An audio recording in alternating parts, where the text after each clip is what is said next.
and Juma Mubarakah. A lot of people say Mubarak. Juma.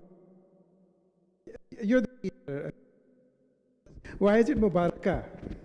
It's marbuta at the end. It's feminine. It's feminine. So a lot of people, if it's Juma Mubarakah, remember the correct Arabic is Juma Mubarakah. No, it's fine. I was wrong for a long time. No, it's fine. Maybe it's kind of like shaky on this one. Oh. Yeah, so apologies. Yeah? Okay.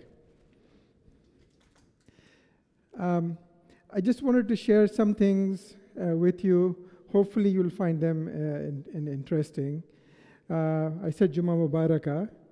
The first Juma held outside of Medina was in a place called Jawata. It was a district of Bahrain. It's 700 miles from Medina. And our scholars record that that's where the first khutbah took place. You know. This is within the first Hijri. So within 1 year of the Hijrah of the Prophet, you know, Islam had traveled all the way up to Jawata, you know, in the first year. There were only about 100 believers they record at that first Jummah. But there was a significance to this, you know, that Islam was spreading. You know, it was not just confined to Medina. You know. Now, you know, it is traveling through people. People are on their own taking it and taking the message in different places. As you know,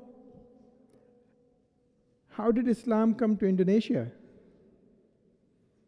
Through traders, you know, through scholars, you know, and of course through spiritual teachers and so on.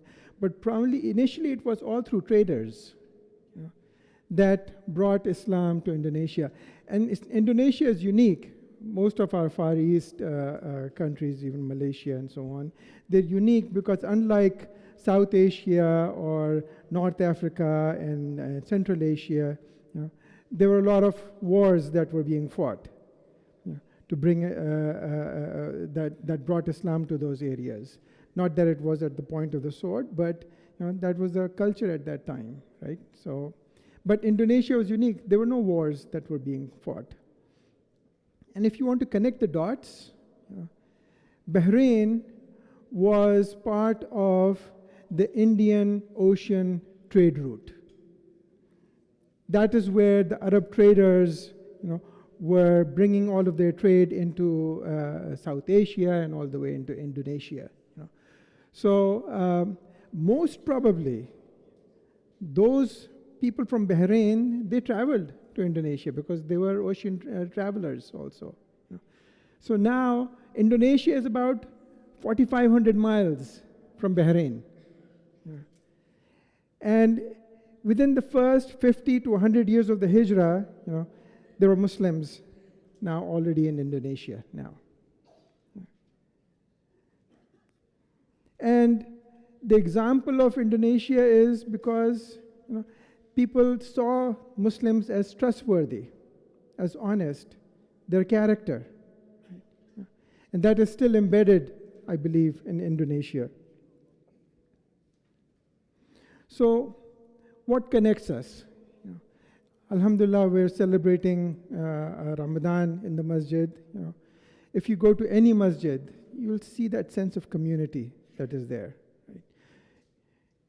You're less likely to feel out of place because the things that you'll see around you, you've seen it in the masjid that you regularly attend, or if you've not attended that masjid at all, you will feel at home.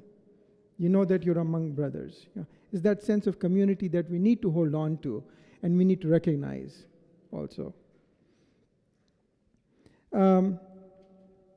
From trade routes, coming to what I do and what Brother Aji does along with me here, you know, is establishing digital routes for Islam.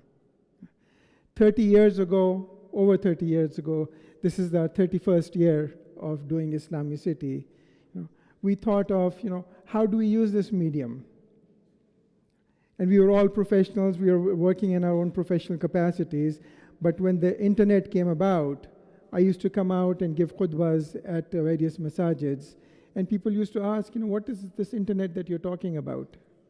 Today, of course, everyone knows what the internet is, and the importance of it as a communication route, medium, basically.